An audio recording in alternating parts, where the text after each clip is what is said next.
ده ده كده الطريق. خش.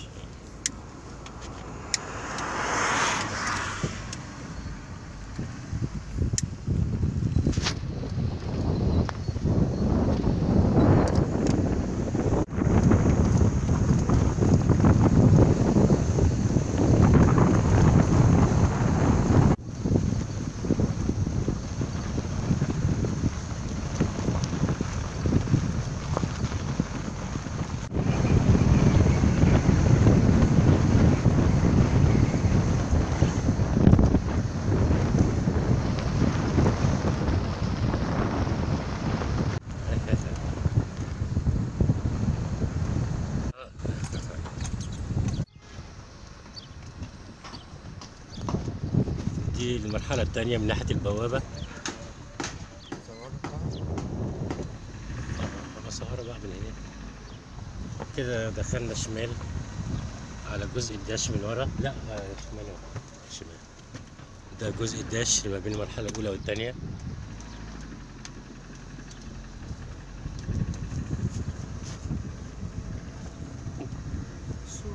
في كذا عامل شغال حوالي 3. الطريق عشان نخش البحر محتاج برضو توضيب. هنا قفلة اليو.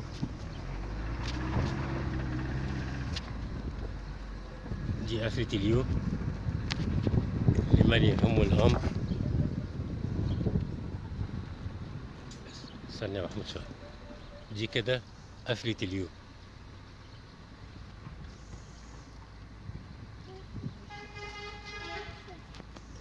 ده بالنسبة للسلم. الناس اتكلمت عليه كتير. أنا بقى كان نظرتي إن الجزء ده كان ينزل على طول مرة واحدة تحت عشان ما يجرحش الدور الأرضي ولا يجرح اللي طالع واللي نازل. يبقى كده مش مكشوف ان هو ينزل حتة واحدة اللي تحت.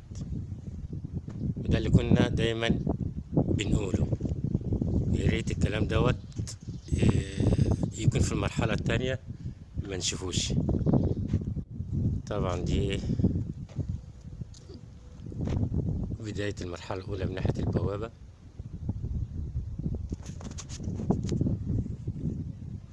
طبعا دي بداية المرحلة الأولى من ناحية البوابة.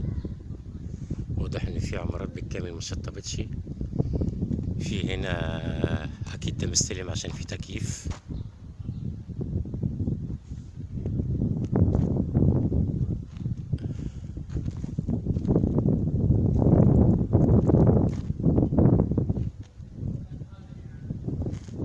طبعا كل جزء ده متشطبش خالص. وهنا طبعا في عمال.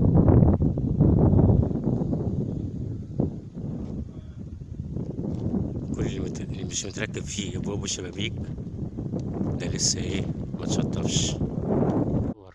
الفيديو الشاليهات اللي متشطبتش يبقى ايه هصور كتير قوي.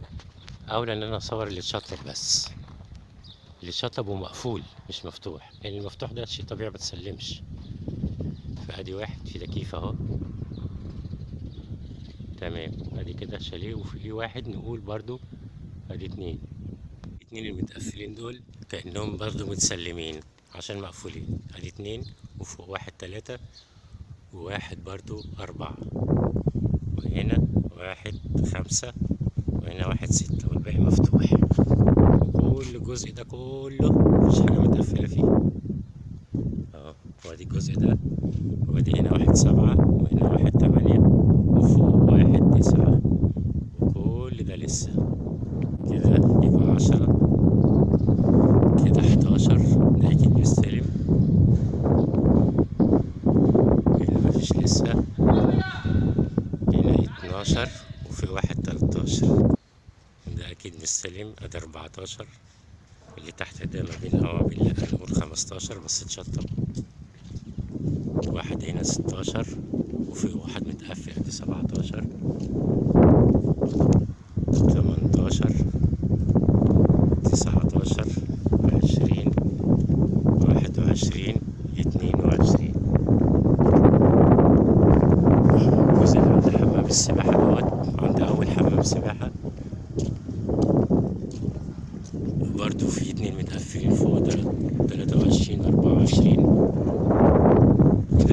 مستلم عشان اعمل حديد. ادي 25، الباقي كله مفتوح، وفي اتنين اهو، اتنين فوق بعض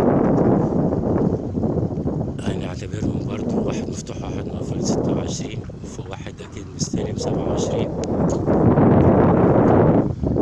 يعني هنا انا شايف المتوسط هنا ان في كل عمارة واحد او اتنين مستلمين.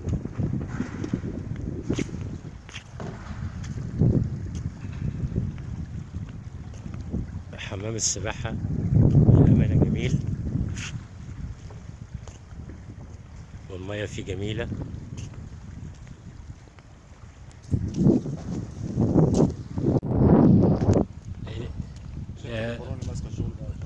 شغالة في المرحلة التانية كويس يعني. تشطيب خلاص ما كملش شهر هيشطبوه خلاص.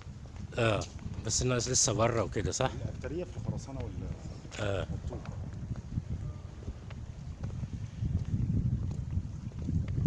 هنا في ناس مقفلة حديد اهي، بس اللي هنا برضو في عماير كاملة لسه برضو مفتوحة، يعني محدش استلم فيها يعني.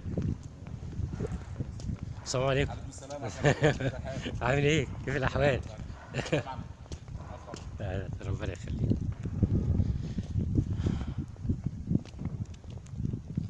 هو كل ما نخش على البحر نلاقي جمال اللاندسكيب،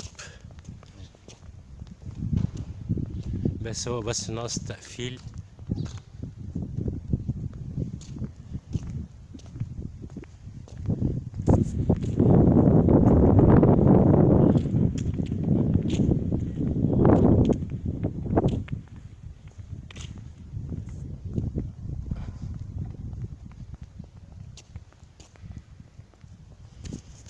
هنا جميل. هي الميزة هنا حمامات السباحة جميلة جدا يعني حتى تقريبا الفلتر شغال. في شغل يومي فيها. شغل يومي. ده لازم شغل عشان الناس كانت اشتكت قبل كده من حتة الفلاتر والكلام دوت بس. ف 37. ده شغل يومي صبح وليل. بس اللي انا شايفه نسبة مفيش، تقريبا 10% اللي ممكن يكون. حسب بقى، هي حاجة مشطبة فالمفروض الناس تقعد فيها. هو اللي ممكن يديك احسن منه. هنا الميزة البسينات هي اللي جميلة جدا بالأمانة. واضح إن الفلاتر شغالة لأن هي نضيفة جدا. السلام عليكم.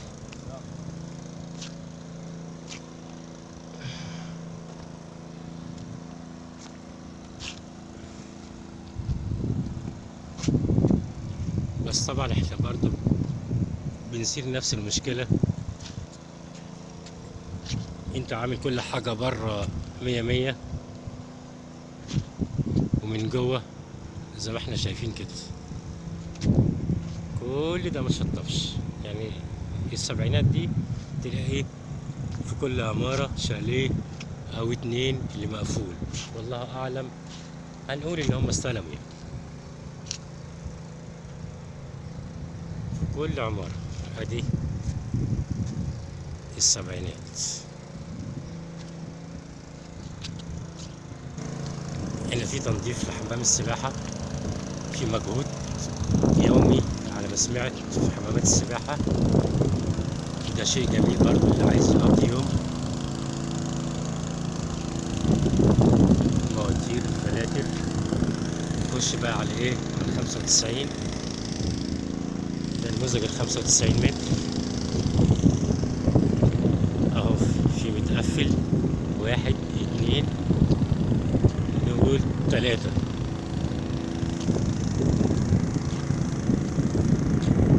هنا 1 2 قفل. هنا 1. كل شاليه كل عمارة تلاقي شاليه أو 2 كتير اللي متقفل، والباقي مش متشطب أو ما تسلمش. ادي 95 داش، وادي 95 بحر.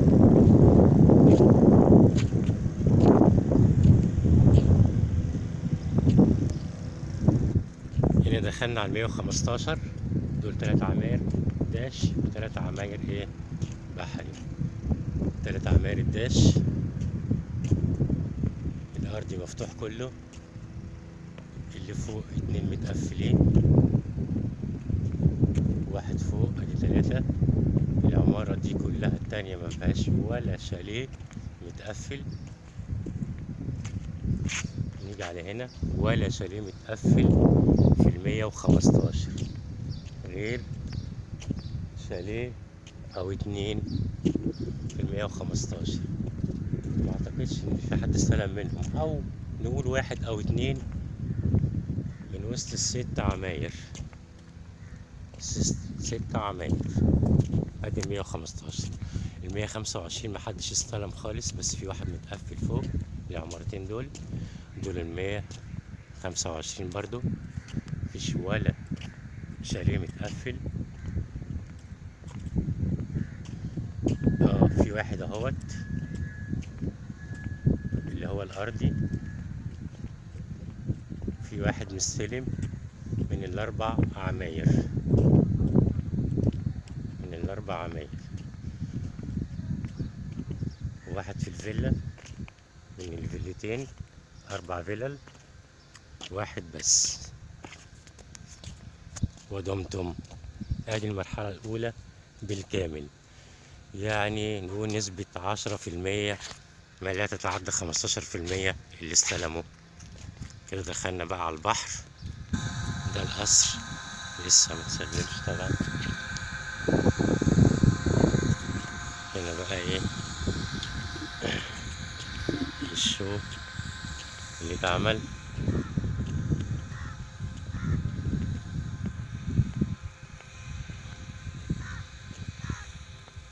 زي ما احنا شايفين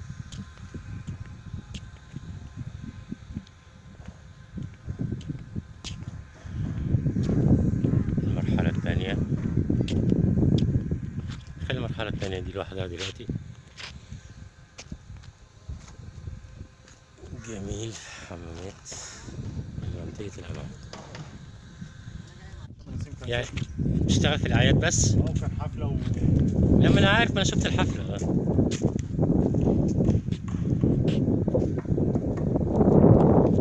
كافيتيريا المناسبات يعني.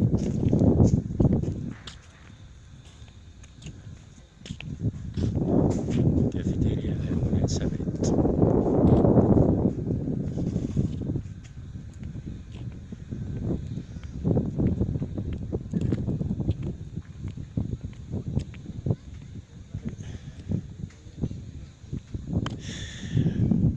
نخش نشوف الحمامات. ملعب شاطئ للطايرة.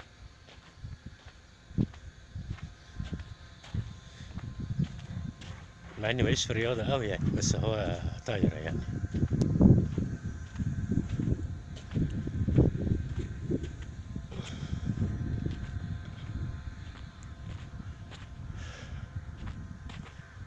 هنا منطقة ألعاب الأطفال، منطقة الألعاب.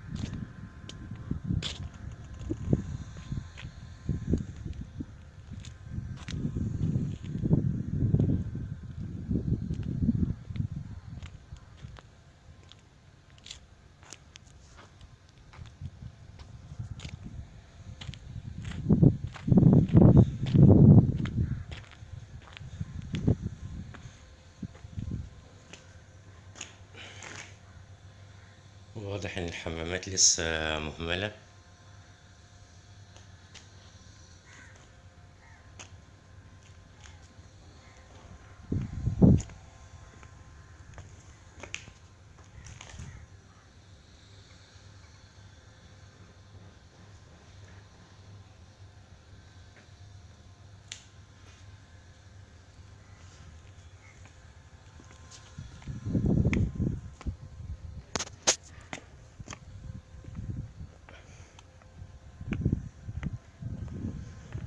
طبعا حريمي نشتغل بيه. ونخش بقى ايه على الشط. تقريبا كده المرحلة الأولى في الشط الوضع كما هو عليه. المفروض يعني النهاردة سواء جمعة أو سبت بيبقى أجازة، المفروض بيبقى فيه اهتمام شوية. اللي أنا شايفه البسين بس للأمانة هو اللي فيه اهتمام جامد، وزي ما سألت قالوا لي إن فيه اهتمام يومي بيه، زي ما بنقول الميزة وبنقول العيب للأمانة. وفي واحد هنا برضو بيرش النجيلة، ده شيء كويس مش وحش.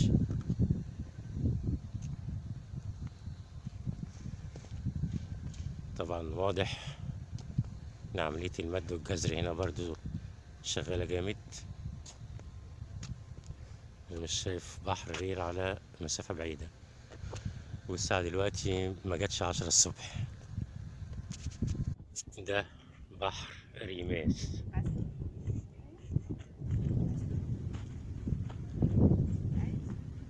اعتقد طبعا لازم يكون في شغل جامد، تقريبا مفيش بحر يعني.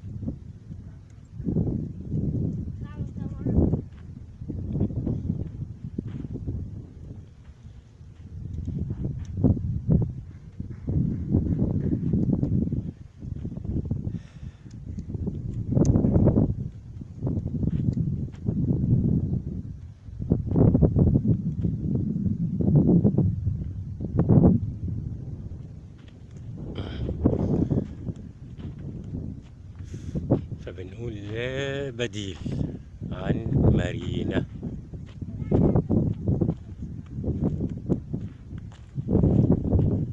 لا بديل عنها.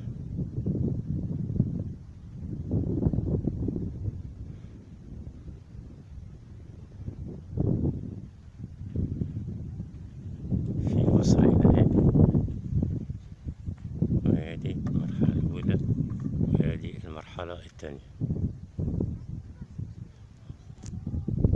37 عمارة داش و37 عمارة بحري غير قافلة إليو على حسب ما عديت.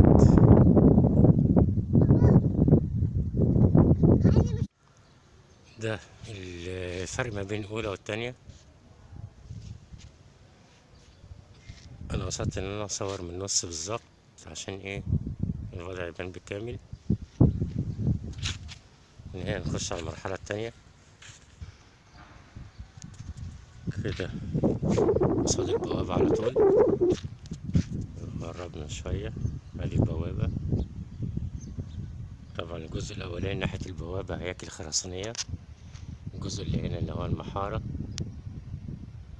محارة محارة محارة، وبعدين هياكل خرسانية في الآخر. يعني أنا لما سألت قالوا لي في مسافة 6 شهور ممكن تشطب، وبعد كده يعملوا البسينات، واللي هيستلم بعد كده يستلم من غير لاندسكيب أو بسينات. طبعا بيقولوا البارون بيشطب، أنا شايف إن كلها لسه بتعمل محارة من جوه، ومش شايف أي شاليه بيتشطب. عدد العمال مفيش خالص غير 2 قاعدين، وبعض الناس اللي شغالين جوه في المحارة.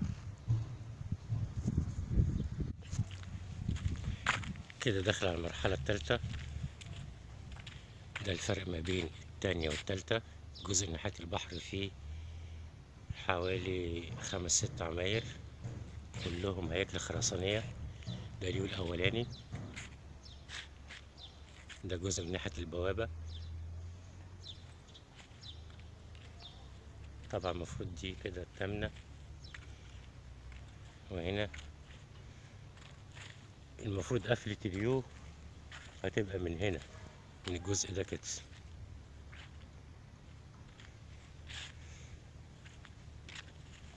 ده اليو الأولاني. هدخلكوا على اليوت تاني دلوقتي.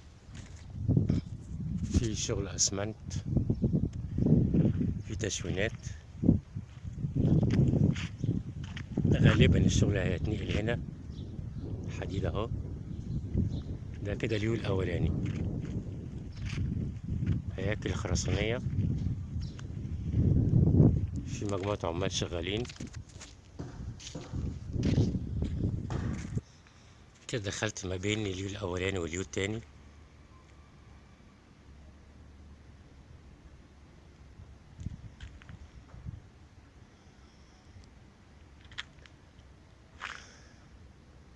ده كده واضح اليو التاني فيه 3 عماير ناحية البحر، والباقي مفيش حتى حفر فيه.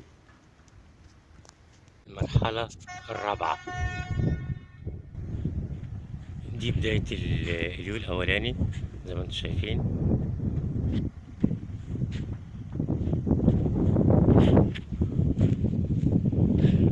وأعتقد العواميد دي ده كده اليو الأولاني.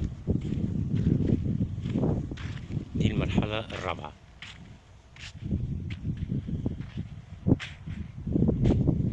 دي المرحلة الرابعة، اليو الأولاني. في كذا هيكل خرساني هناك. مش عارف أعدي ازاي بقى هناك، بس أعدي بقى من ورا. إن كده دي المرحلة الرابعة على ما أعتقد من التقارير اللي موجود. ده كده يو.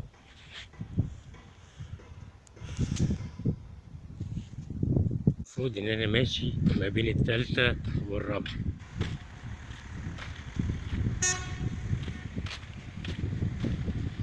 أحاول أعدي بقى من ورا خالص عشان أعرف مكان نهاية الرابعة، بعدين نحدد بقى بداية المرحلة المجهولة اللي هي المرحلة الخامسة المفروض إن أنا فيها. خليكم معانا. طب نفكر مع بعضينا برضو شوية بالصوت والصورة. ادي البحر، الساعة دلوقتي حوالي 11:30. طبعا أنا شايفه على بعد حوالي 1.5 كيلو أو 2 كيلو. المرحلة الأولى باينة اهيت زي ما صورتها، المرحلة التانية برضو صورتها، المرحلة التالتة اهيت اليو الأولاني، المرحلة التالتة اليو التاني، المرحلة الرابعة اليو الأولاني، ودي المرحلة الرابعة اليو التاني. يبقى بعد الجبل ده المفروض المرحلة الخامسة بعد التل دوت. هنروح نشوفه سوا ونبتدي أول فيديو يتصور للمرحلة الخامسة. خليكم برضو معايا في الفيديو الجاي. ادي اليو الأولاني في الرابعة.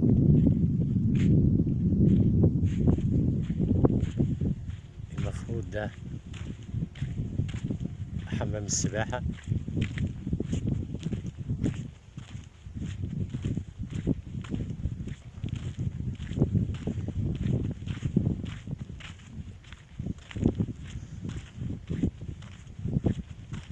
وما بين التلين دولت المفروض الفرق ما بين اليو الأولاني واليو التاني هنا.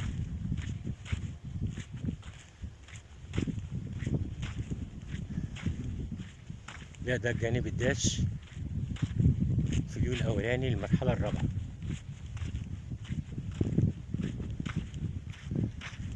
بعد التل ده بقى مش المرحلة الخامسة، ده لسه اليو التاني للمرحلة الرابعة. خليكم معايا. كده دي نهاية اليو الأولاني. المفترض إن لسه بقى هيتم مرحلة الإحلال، تجهيز الإحلال لليو التاني في الجزء ده، المرحلة الرابعة. وهنا هيكون حمامات السباحة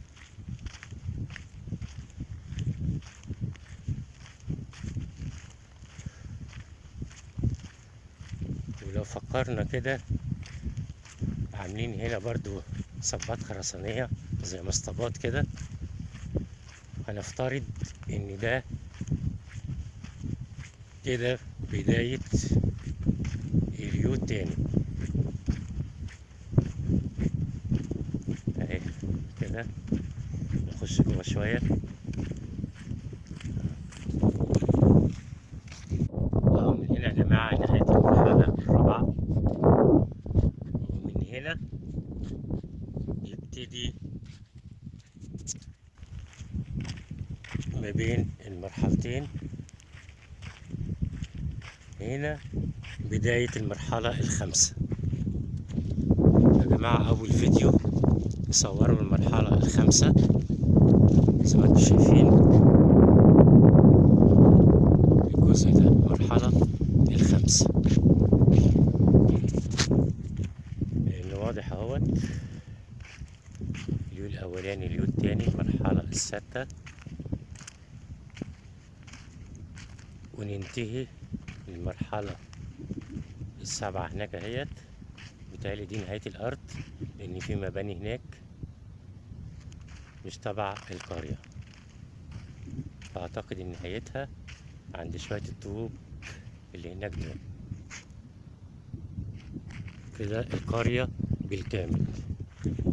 ادي المرحلة الخامسة، اليو الأولاني، المرحلة الخامسة اليو التاني، المرحلة السادسة.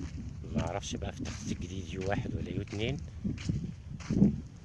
طبعا الشركة مش راضية برضو، مرة تقول لنا كده ومرة تقول لنا كده. والمرحلة السابعة طبعا واضح انها ايه عندي ايه اول الطوب اللي هناك ده. ادي البحر.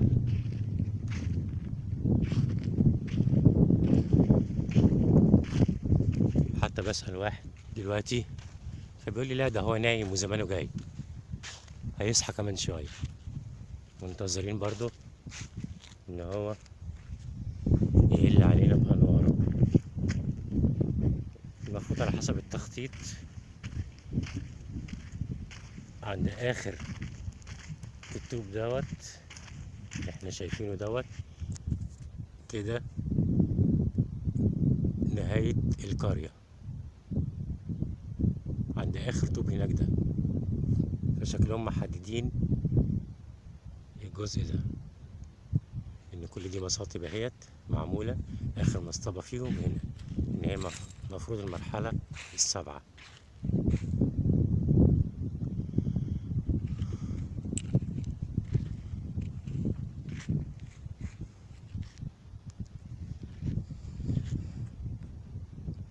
اعتقد يعني ان كله شاف مرحلته دلوقتي يا جماعة.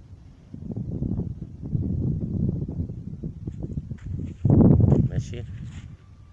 خامسة زي ما قلنا يا جماعة ان دي المرحلة الخامسة، وبيظهر وراها لو قربنا شوية كام عمارة اللي هم في التامنة، واخدة ما بين التالتة والرابعة والخامسة من ورا. لما نجيبهم من بعيد عشان مش قادر طبعا اوصل لهم من هنا. نقرب تاني ونيجي نشوف بحر الخامسة. ده بحر الخامسة. واضح ان في حاجات صخرية كده سودة، مش عارف شكلها ايه، بترول ده ولا ايه. يمكن مش عايزين يبنوا عشان خاطر ظهر فيها بترول، بس ابتدى البحر يقرب يعني. انا كنت صورت الساعة 11:30 ودلوقتي حوالي الساعة 3 وشوية، يعني العصر قرب يدن يعني. فابتدى عملية الجزر. فبتهيألي كده العملية واضحة. ومن هنا بقى ايه الشط بتاع الستة والسبعة، والدنيا زي ما انتوا شايفين. ادي الخمسة والستة والسبعة.